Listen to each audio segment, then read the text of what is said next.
В начале пресс-конференции Рауль Хаджимба поздравил всех с наступающим Новым годом. Несмотря на то, что уходящий год был непростым, есть определенные успехи и достижения, сказал президент. Год был непростым, трудным. Были объективные и субъективные факторы, влияющие на эту ситуацию. Внешнеторговый оборот Абхазии по сравнению с прошлым годом вырос почти на 1,5 миллиарда рублей. Импорт возрос на 177 миллионов, а экспорт почти на 1 миллиард с чем-то. Это показатель того, что идет перегруппировка возможностей Абхазии. Проблемы экономики и внешней политики, вопросы безопасности, паспортизации граждан Абхазии и общественно-политической ситуации, складывающейся в стране за полгода до выборов президента. Эти и другие темы затрагивались в вопросах журналистов. Раулю Хаджимба был задан вопрос по поводу недавно созданной организации «Общее дело», которая позиционирует себя в качестве третьей силы. По мнению главы государства, в Абхазии появилось слишком много различных политических коалиций. И нужно заявлять о своих программах. Все хотят хорошей жизни. Но как эту хорошую жизнь построить, пока никто достаточно четко не заявил. А что касается, будут ли они третьей силой, которая действительно сможет пойти отдельно в таком маленьком обществе, нужно будет, наверное, искать союзников, тех людей, которые будут поддерживать эту так называемую третью силу. Но я, как и заметил, что-то слишком много третьих сил.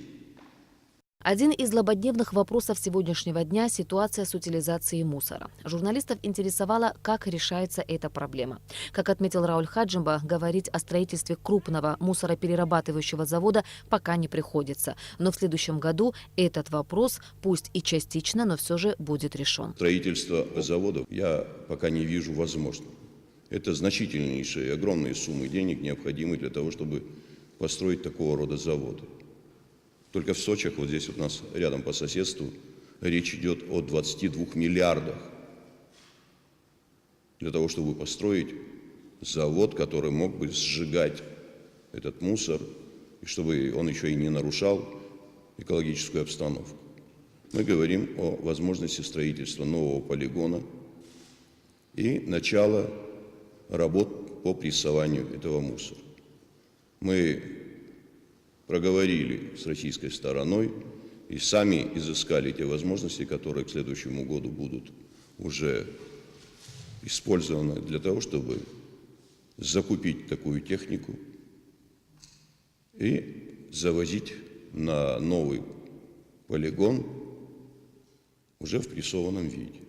В 2019 году завершается российская инвестпрограмма содействия социально-экономическому развитию Абхазии. Рауль Хаджимба дал высокую оценку реализации программы, отметив при этом, что по некоторым объектам есть серьезные нарушения в плане расходования средств. По части, касающейся строительства новых объектов, они идут с опережением и, несомненно, будут сданы к тем заявленным срокам.